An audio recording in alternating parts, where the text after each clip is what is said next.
Durante mi niñez, mi familia era como una gota de agua en un gran río.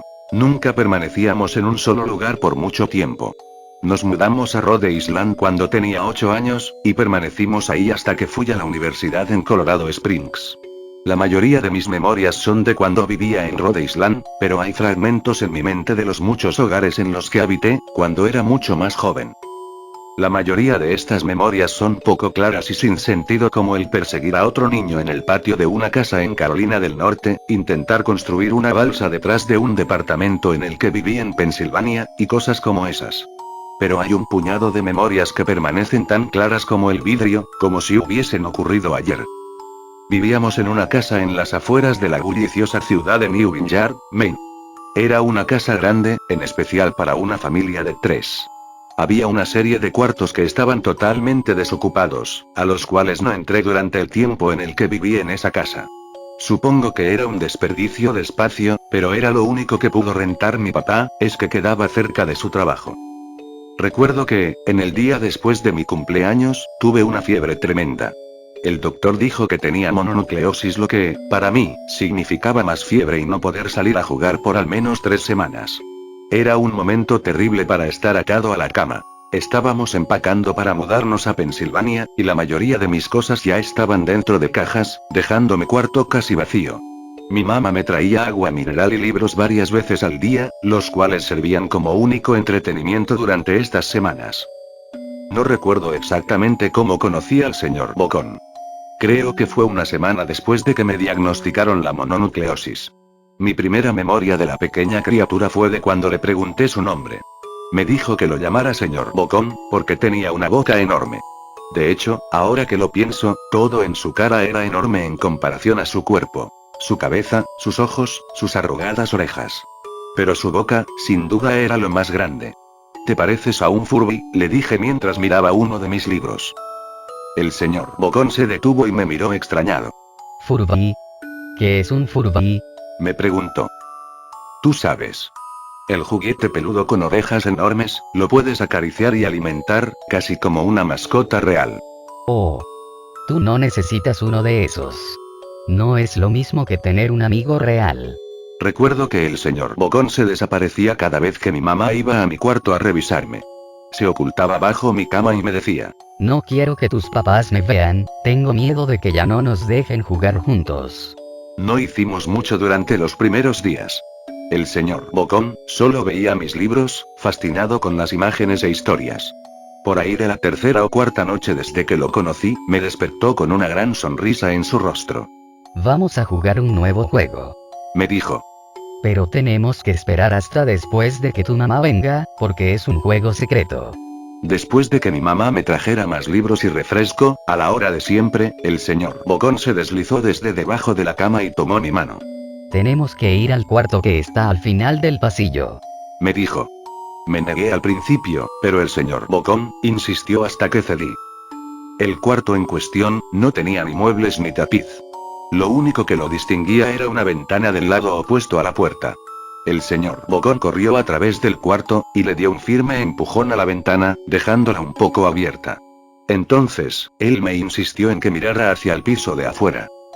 Aunque estábamos en el segundo piso de la casa, la caída era más alta debido a que estábamos en una colina. Me gusta jugar a fingir aquí. Me explicó el señor Bocón. Finjo que hay un suave y enorme trampolín allá abajo, y brinco. Si lo crees con todas tus fuerzas, vas a ver que rebotas hasta acá arriba, como una pelota. Quiero que lo intentes. Es muy alto, le dije. Pero eso es lo divertido. No sería tan divertido si fuera una caída corta. De ser así, mejor si rebotaras en un trampolín real. Recuerdo haber jugado con la idea.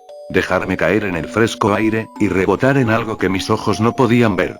Pero lo realista en mí prevaleció. Quizás en otra ocasión, le dije.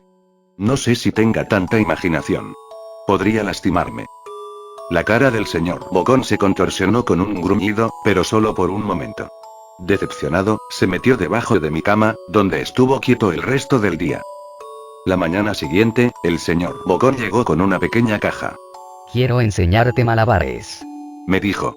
Aquí hay algunas cosas que puedes usar como práctica, antes de que te dé tu primera lección. Mira la caja. Estaba llena de cuchillos. Mis papás me matarán. Le grité horrorizado, pues el señor Bogón había traído a mi cuarto objetos que mis papás no me dejarían tocar nunca. El señor Bogón gruñó. Es divertido jugar con esto. Quiero que lo intentes. Alejé la caja de mí. No puedo. Me regañarán. Los cuchillos no son seguros para aventarse. Las cejas del señor Bogón se cerraron, molesto. Tomó la caja con los cuchillos, y se metió debajo de la cama, otra vez, durante todo el día. Me empezaba a preguntar qué tan seguido se la pasaba debajo de mí.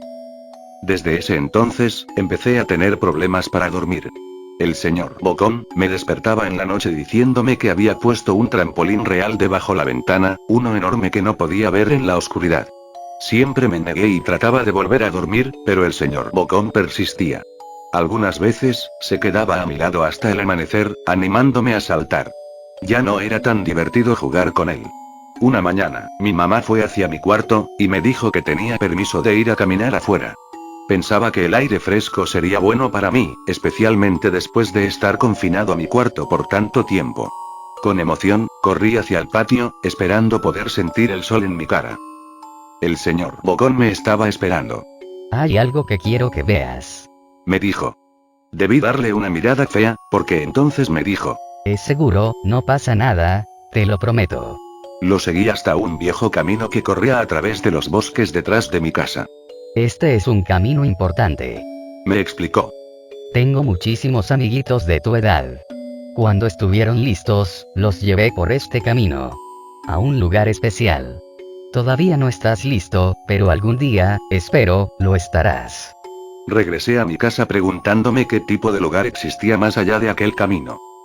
Aproximadamente 2 semanas después de conocer al señor Bogón, empacaron la última carga de cajas en el camión de mudanzas. Me fui adelante con mi papá, en un largo recorrido hacia Pensilvania. Había considerado en decirle al señor Bogón que me iba, pero aún teniendo 5 años, sospechaba mucho de las intenciones de la criatura, a pesar de lo que me decía.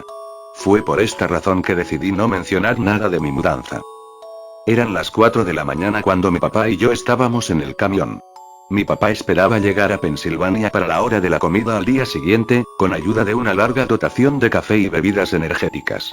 Recuerdo que se parecía más a un tipo que estaba a punto de correr una maratón, que un tipo que se la pasaría sentado por un par de días. Muy temprano para ti, ¿verdad? Afirmé con la cabeza, mientras la ponía en la ventana, esperando dormir un poco antes de que saliera el sol. Sentí la mano de mi papá en mi hombro. Esta será la última mudanza, lo prometo. Sé que es difícil para ti, especialmente estando con esa enfermedad. Una vez que obtenga mi promoción, podremos quedarnos en un solo lugar, y entonces podrás hacer amigos. Cuando el camión comenzó a moverse, vi la silueta del señor Bogón en la ventana de mi cuarto. Parado, inmóvil, se despidió lastimosamente con su mano. No me despedí.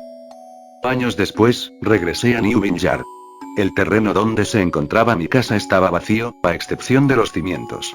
Resulta que la casa se quemó algunos años después de que yo y mi familia nos fuimos.